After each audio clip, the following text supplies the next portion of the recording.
දැන් එනවා මම මාතෘකාවට. මොකද්ද? helping verbs. දැන් මෙන්න මේ සමස්ත ක්‍රියාවලියේ අපිට විශේෂයෙන් හඳුනාගත යුතු දේ තමයි වාක්‍ය රටාවේ main verb එක කොහොමද එතෙන්ට එන්නේ? හරි. ඒකත් අපිට දැන් උදව්වක් වෙනවනේ මේ යනවා කියන එක එන්නේ කියලා. යනවා කියන එකත් එක්ක අපිට ටෙන්ස් එකත් එක්ක verb එකේ ස්වරූපය ගන්න ලේසි. මම ඒකත් chart එකක් දෙනවා.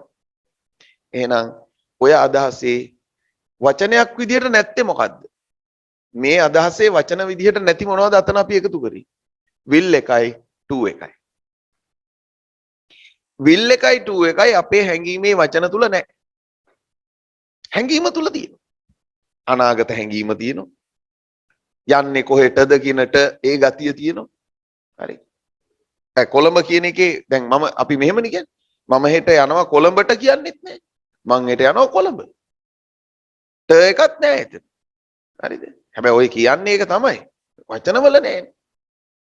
එහෙනම් අපිට ඉංග්‍රීසි අධ්‍යාපනය තුලින් එකතු වෙන්න ඕන මොනවද? මෙන්න මේ කියපු preposition සහ helping verbs. ඒකෙදිත් නිශ්චිතම වෙන්නවා නම් future simple සඳහා නිශ්චිත වෙන්නේ will පමණයි. to එක අපි අනිත් තැන් වලත් දානවා. හරි. නේද? එතකොට මොකද්ද main verb එකක් තව තැන් වල දානවා. හරි. එහෙනම් නිශ්චිතම කෑල්ල මොකද්ද? will. හරි. go කියන එක මේකෙත් කියනවනේ go. V1 එක. I go. Every day I go to Colombo. Every day. හැමදාම මං යනවා කොළඹ. එතකොට go කියන එකෙත් අවුලක් නැහැ. පුතා මොකද? අවුල්ද? ඔලු කැක්කමද? තේරෙනවද මේක? මේ කියප එක තේරෙනවද? මොකද මම ඔයා මෙහෙම ඔලුව අත ගාපු නිසා මට ආවා ඒ මොකද සමහර අය ඉන්නවා එහෙම. අර මේක ව්‍යාකූල වැඩි වුණොත් ඔලුව කැක්කුම වෙනවා. හරි. එහෙම ලොකුවට බරට හිතන්න එපා. දැන් ඔයා හිතන්න එපා ඔලුවට ගන්න එපා මේක තේරෙන්නේ නැහැ නේ කියලා. නිකම් මෙහෙම දෙයක් තියනවා කියලා පොඩි අයිඩියා එකක් ගන්නකො. හරි. ඒ ඇති. ඒක පස්සේ හරියනවා ටික ටික. right. අපිට තේරෙනවානේ අපි වැඩපළකට ගියාම අලුතෙන් ඔෆිස් එකට ගියා අපෝ අතන වැඩ මෙතන මොනවද මෙතන වෙන්නේ මේ තා ගන්න බෑ කියන තත්ත්වයක් නෙන්නේ. දැන් මාසයක් දෙකක් යනකොට ඕක සිම්පල් වෙනවනේ. අතන වෙන්නේ මොකද්ද කියලා දන්නවා. මෙයා කවුද? අරයා කවුද? එයා එන්නේ කොහෙන්ද? මොකේද එන්නේ? අරයා බැඳලාද? මෙයා බඳින්න ඉන්නවද? මෙයාට කවුරුත් නැද්ද? ඔක්කොම දැනගන්නවා. එතකොට ෂේප්. එතකන් කුතුහලයි. එතකම් ඔළුවට නිකන් හරි බරක්. මේකත් එහෙමයි. හරි. මේ සංකීර්ණ දෙයක් මේ ඔළුව ඇතුලේ සිද්ධ වෙනවා. හැබැයි මේක පුහුණු කරාම ඔය ඔක්කොම ඉබේ වෙන්නේ. ඔටෝමැටිකලි වෙන්නේ. දැන් මම වේලාසනින් හිතා ගන්න ඕනේ නැහැ. සාමාන්‍යයෙන් මම කියමුකද? If you can understand this system, then after that you have to think what are the lacking parts. You have to develop them. After that, no issue. ඉතින් දැන් බලන්න මම සිංහලෙන් හිතන්නේ නැතුව ඔය කතා කරන්නේ. ඒ කියන්නේ එතනදී දැන් මම මේ කතා කරන ගානට එනකොට සිංහල ඕනේ නැහැ. කියන්න ඕනේ මොකද්ද කියන එක විතරයි හැංගීම් එන්නේ. එනකොට ඉංග්‍රීසි වලින්ම යනවා. අය සිංහල ඇවිල්ලා සිංහල පරිවර්තන වීම වෙන්නේ නැහැ අපේ දැන්. එකපාරට එතෙන් එන්න බෑ. ඉස්සල්ලා සිංහලෙන් එන එක දානවා ඉංග්‍රීසි. සිංහලෙන් එනවා පරිවර්තන කරනවා දානවා. එතකොට කියවෙන්න පුළුවන්. එහෙම යනවා. ඒක ටික කාලයක් කරගෙන යනකොට මොකද වෙන්නේ? අවස්ථා එක්ක මිනිස්සු එක්ක ස්වභාව එක්ක ස්ථාන එක්ක බැඳිච්ච මතකයක් මේ ඇති වෙනවා හිතේ. එවැනි අවස්ථා නැවත එනකොට අර මතකය තුලින් ටක් ගාලා එක කරනවා. ඒකයි වෙන්නේ. ආයෙ එතනදී අලුත් දෙයක් නෙමෙයිනේ ඔයාලට ඒක. දැන් උදාහරණයක් හිතන්නකෝ මම කෙනෙකුට කිව්වා කියලා මුලින්ම ජීවිතේ මම ඉස්කෝලෙන් ඉගෙනගෙන හරි කොහෙන් හරි ඉගෙනගෙන කවුරු හරි කියලා දීපු එක කියනවා කෙනෙක් මොන ගැහුණා මේ nice to meet you කියලා කියන්න පුළුවන් කියලා කියනවා දැන් ගුරුවරයෙක්. දැන් මම කරලා නැහැනේ ඕක. ඇත්තටම කරලා නැහැ. දැන් මම පුරුදු වෙනවා nice to meet you nice to meet you nice to meet you hello how are you nice to meet you කියලා කියන පුරුදු වෙනවා. දැන් කරලා නැහැ තාම ප්‍රායෝගිකව. ඔන්න එක්තරා තැනක බර්ත්ඩේ පාටි එක හරි මොකක් හරි එක ඔන්න මෙයා මට එන්න කියලා ගියාම මෙයාගේ ගුරුවරයා එනවා එතෙන්ට. ඉස්කෝලේ ගුරුවරයා. මෙයා හඳුන්වලා දෙනවා. Sir this is my class teacher Sirimal මොන හරි කියලා හඳුන්වලා. Okay nice to meet you. අන්න අවස්ථාව. ඒක තදින් නතර වෙනවා ඔළුවේ. ඇයි? සැබෑ ජීවිතේ සැබෑම ලෙස කරලා. ආයෙත් දවසක් වෙන තැනක ඕක වෙනකොට අර හුරුවෙන් confidence එකකින් කිසිම ගැටලුවක් නැතුව එදා පළවෙනි සැරේට nice to meet you කියලා හරි පොඩ්ඩක් වුණා කියන්නකෝ. ඒක වෙන්නේ නැහැ දෙවෙනි එකේදී. දෙවෙනි එකේදී මොකද වෙන්නේ? කිසිම ගාණක් නැතුව hi hello nice to meet you. දැන් දෙකක් වුණා. තුන්වෙනි එක ගේමක්ම නැහැ. හරි. දැන් ඔය මම මේ කියපු කාරණාව හිතන්නේ අපි. ඕක තමයි වෙන්නේ. හැම දෙයකටම වෙන්නේ ඕක. අපි පුංචි කාලේ ඉඳලා කාලා කොච්චර කාලද කිව්වොත් දැන් කරුවලේ වුණත් අපි අත කටට යනවනේ. අපි කකා ඉන්නකොට කරන්ට් එක ගියා කියන්නකො ඉතුරු ටික ෂේප් එකේ මෙහෙම කා ගන්න පුළුවන්. ඒ පුරුද්ද. ඔයාලට බෝඩ් එකේ මම පෑන දීලා කරන්ට් එක ගිය වෙලේ ලියන්න කිව්වොත් අයන්න ලියන්න බැයිද? අම්මා කියලා ලියන්න බැයිද? තමන්ගේ නම ලියන්න බැයිද? කරුවලේ මුකුත්ම පේන්නේ නැතුව පුළුවන්. ඒ වෙන්නේ කරපු වාර ගණන වැඩි. කරලා තියෙන වාර ගණන වැඩි. ඕකේ තියෙන මෙතඩ් එක ඕක. ඒකේ තියෙන සීක්‍රට් එක ඕක. වාර ගණන වැඩි නම් එයාට ඊළඟට කරන්න අපහසුව අඩුයි. කරලම නැති කෙනා කරන්න තමයි අපහසු. සාමාන්‍ය ජීවිතේ කොච්චර ඒවා අනිත් තැන් වලටත් සමානද? කරපුම නැති දෙයක් කරන්න. මොකද්ද සෙනිත්ද නම මොකක්ද? සෙනිත්. සිනෙත් හම්බෙලාම නැහැ ගෑනු ළමයි ජීවිතේට. කොහොමද පළවෙනි දවස්? කොච්චර අමාරුද කියන්නේ ගැහෙනවා. හරිද? මේකේ මොවෙයිද මේකේ නේ කවුරු හරි දකීද ප්‍රශ්න ගොඩයි. දැන් මේ සරල උදාහරණේ. දැන් කොහොම හරි ඉතින් මේ වෙලාව අර දැන් අර මොනවද මේ දැන් හින්දි ෆිල්ම් එහෙමත් බලලා තියෙනවනේ. ඉතින් එතකොට දැන් මෙහෙම යන්නේ. කොහොම යන්නේ. හරිද? ඒ ගිහිලා අන්න ඊට පස්සේ හම්බ වෙනවා. ඉතින් එහෙම වුණනම් ලංකාවේ වෙනවත් දන්නේ නැහැ. අපි දකින්නේ එහෙම ෆිල්ම් වලනේ. ඒක ෆිල්ම් විතරයි. ඊට දැන් මුණ ගැහෙනවා. ඊට පස්සේ මෙන්න දෙවෙනි දවස සාමාන්‍යයි. හරි මේවා මැක්ඩොනල්ඩ් එකට එන්නකො මං එන්න. ඔව් රුගේගොඩ ඔව් අතන නේදීනේ. ඊට පස්සේ නෑනේ අනේ මං දන්නේ හරි දන්නේ නැතර බෝගහ ගාවට එල්ල අතනින් යන්නකො අර පැත්තට. ඒතර මැක්ඩොනල්ඩ් එක තියෙන්නේ. හරි. රයිට්. ඔය එතන එල්ල කෝල් එකක් දෙන්න මම එතන ඉස්සරහා ඉන්න. හරි. ඒ ළමයා ගිහිල්ලා ඊට පස්සේ කෝල් කරනවා. මේ සෙනිත් කෝවනේ ඔයා තාමනේ. හරි මේ ළඟ ඉන්නේ නෝ. අර පළවෙනි දවසේ මූ ගිහිල්ලා පැය ගානක් කට්ට ගෑවා. දැන් මූ පරක්කුයි. ඊට පස්සේ දෙන්න මුණ ගැහෙනවා කියන එක සිම්පල්.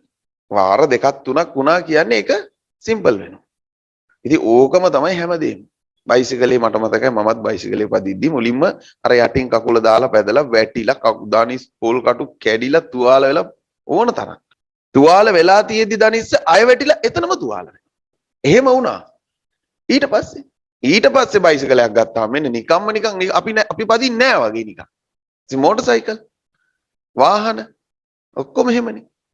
දැන් කාර් එක මං ඉඳගත්තාම දැන් ඔයාලා බලන්න එතකොට මේ අත්දැකීම කියන්නේ දැන් අවුරුදු 43ක් විතර වෙනවනේ මට 43යි හරි එතකොට අවුරුදු 43ක් වෙනකොට දැන් වාහනයක ඉඳගත්තාම මේ පාරේ යනකොට කොච්චර බාධකද කියන්නකෝ ත්‍රී වීල් එහෙන් දානවා බයිසිකල් මෙහෙන් දානවා එහෙන් බල්ලෝ පයින්නවා එහෙන් බල්ලෝ පයින්න හදලා ආය යනවා එක්ක නතර වෙනවා ප්‍රශ්න ගොඩයි මිනිස්සුත් එහෙමයි ඒ වගේ හරක් පයින්නවා ඔය මොනවා පැන්නත් අපි මේ කතා කර කර ෆෝන් එකත් ආන්සර් කරගෙන ඔක්කොම වෙනවා කිසිම අමුතුවෙන් මනසේකට යොමු කරන්න ඕනෙම නැහැ.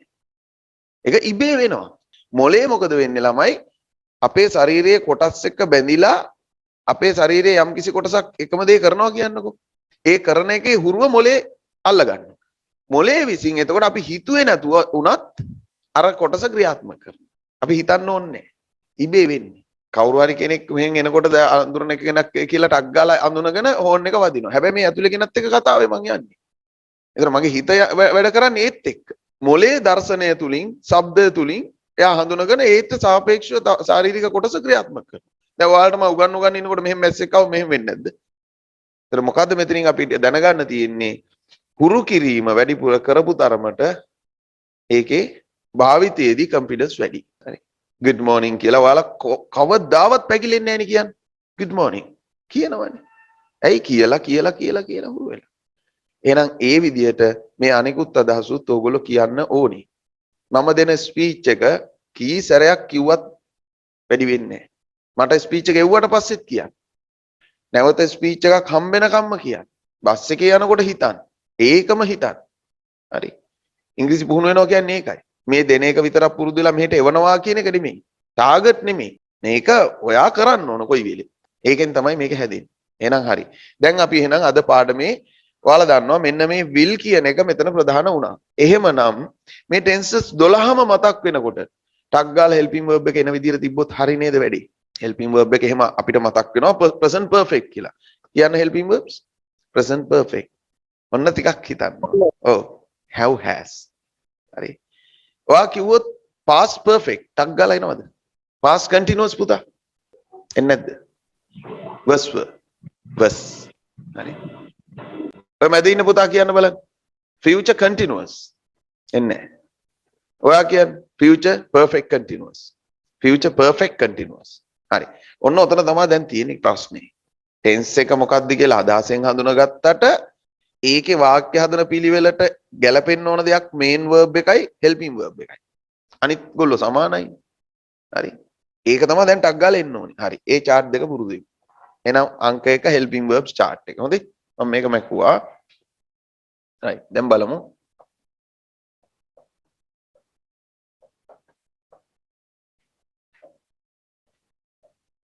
හරි. helping verbs.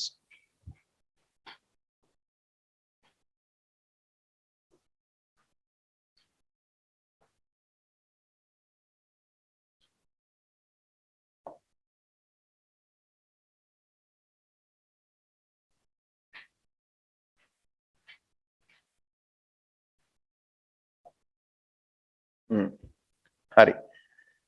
මේ තියෙන්නේ tenses 12 නම්. මේ 12ට එන helping verbs මොනවාද? හරි. මෙතන තියෙනවා do does. හරි. do does. මෙතන ලියනවා did. මේ පැත්තෙන් did. හොඳේ? did. මෙතන තියෙනවා will. හරි. right. හොඳයි. දෙවෙනි එකේ මොකද්ද වෙන්නේ? am is උඩින් ලියන්න.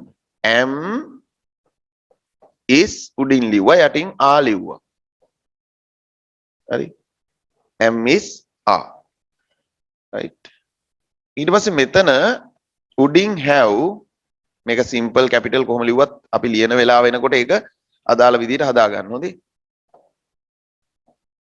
simple ලියමුකෝ ඔන්න have has. හරි. right.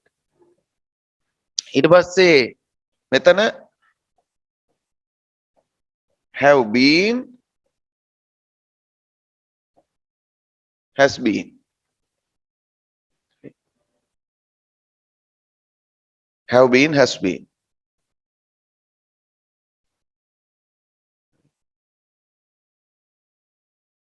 past එක මෙතන එනවා මෙන්න මේ am is වෙනුවට මේ පැත්තේ පාවිච්චි කරන්නේ අපි was. අන්න ඒකයි මම උඩ යට ලිව්වේ. ආ වෙනුවට use කරන්නේ were. වර්තමානයේ am is කියනවා නම් කාට හරි අපි ඒ අය වෙනුවෙන් අතීතේ was කියන්න ඕනේ. ඊට පස්සේ මෙතන had. මෙතන had been. had been. හරි. right. දැන් තව යමක් ලියන්න තියෙනවා කියන එක ඔළුවේ තියාගෙන මම ඉඩ තියාගත්තේ. සමහරවිට මේක යටින් වෙන්න පුළුවන්, පැත්තෙන් වෙන්න පුළුවන්. තව දෙයක් ඔය කොටුව ඇතුලේ දාන්න ඕන චූටියට. හරිද? ඒකත් එහෙම තියාගන්න. මේ will කෑලි ටික පහළට එනකම් එනවා. හරි. මේ බලන්න මෙතනත් එනවා. මෙතනත් එනවා. මෙතනත් එනවා. ඒ කියන්නේ මේ අනාගත හතරෙම අනාගතයි කියන එක ඇඟ වෙන will ඉන්නවා. ඒ ඉන්න ගමන් තමයි තවත් කොටස් ඒකට එකතු වෙන්නේ. එහෙනම් දෙවෙනි එකේ will be වෙනවා. දෙවෙනි එක will have වෙනවා. මේක will have been වෙනවා. ඔන්න. දැන් ඔන්න උපකාරක ක්‍රියාපද ටික tenses 12ට ඔච්චරයි. අපිට tense එක මතක දැන් මම ඉස්සෙල්ලා කායෙන් හරිව past perfect කියනකොට මොකද්ද මතක වෙන්නේ? had මතක් වෙනවා. හරි. future perfect continuous කිව්වා will have been මතක් වෙනවා. හරි. past continuous වග was were. past perfect had, past perfect continuous had been. tense එක එනකොටම දැන් අරකට එන්න ඕනේ. tense එක හිතට එනකොටම ඒක ආවේ නැත්තම් ඔන්න ඉතින් පටලැවිල්ල.